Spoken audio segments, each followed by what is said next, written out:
Republicans in the Senate have killed a resolution that would have put limits on President Trump's ability to take action in Venezuela. 5 Republicans had broken rank last week to advance a war powers measure, many concerned about the possibility President Trump would order troops on the ground in Venezuela. One of those senators, Missouri's Josh Hawley, spoke before the vote about what changed his mind. I've had multiple very substantive discussions on this issue over the last 5 days. And, what the administration told me all the time was, they said, we think that this ties our hands. And I said, my concern is ground troops in Venezuela without congressional authorization. And they said, well, we don't want to do that. CBS News congressional correspondent Nikole Killion joins me now. Nikole, how did this play out?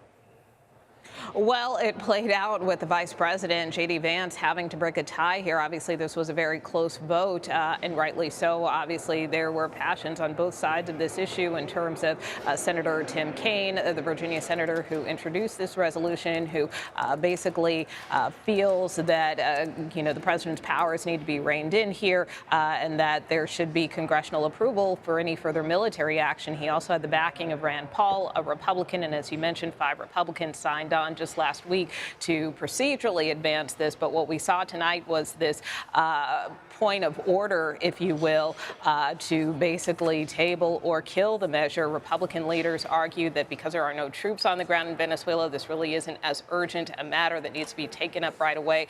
And so basically they tried to deprivilege this resolution. And so that is the vote that we saw this evening with both Senators Hawley and Senator Todd Young, both who supported the efforts to advance this resolution, turn around today and vote to, in effect, kill it. And Nikole, some Democrats are now calling for DHS Secretary Kristi Noem to face impeachment. Yeah, that's right. This is a measure that was introduced by Illinois Congresswoman Robin Kelly, who put forth articles of impeachment today against Homeland Security Secretary Kristi Noem.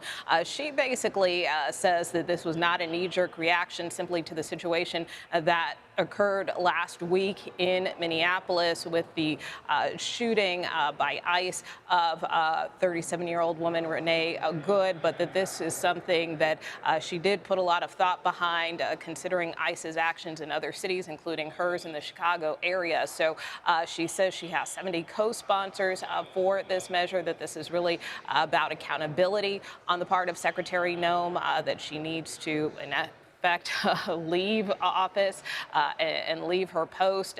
The Department of Homeland Security, for its part, though, said that, look, the Secretary and the Department is simply trying to do its job here. The DHS is a law enforcement agency enforcing the rule of law passed by Congress. So obviously, with Republicans in the majority, unclear that this will really advance or go anywhere. Speaker Mike Johnson already condemning this move on the part of Democrats. I also want to ask about Senator Elissa Slotkin, who confirmed she's under federal investigation. What is she saying?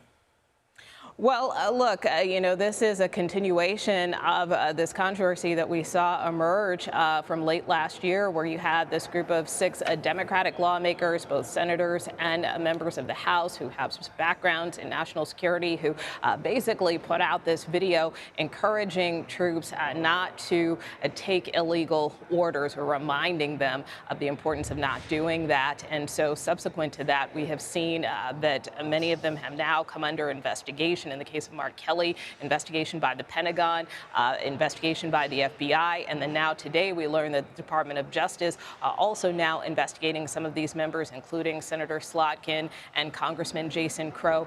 They today saying, though, that they will not be intimidated by the administration's actions. Nikole Killion, thank you.